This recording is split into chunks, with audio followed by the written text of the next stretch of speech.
everyone.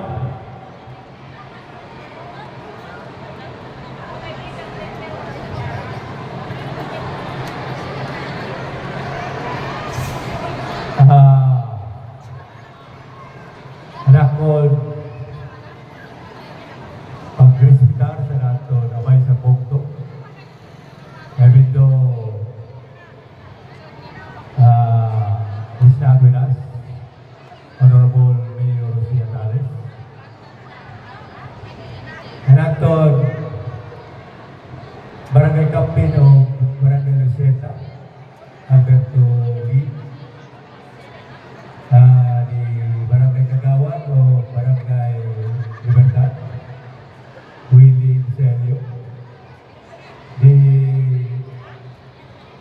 ABC President of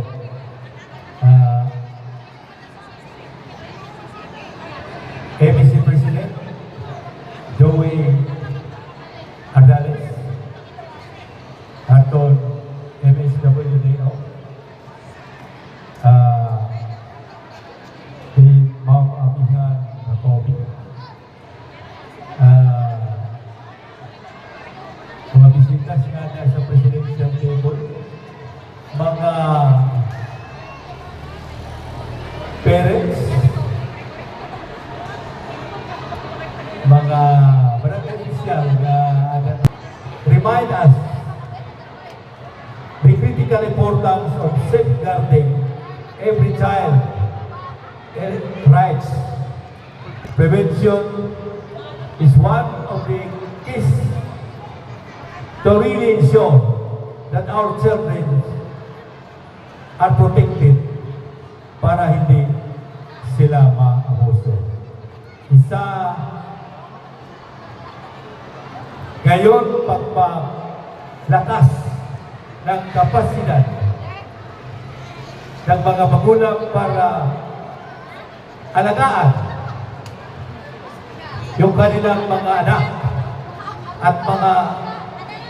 at maintindihan yung complexities of childhood, of adolescence.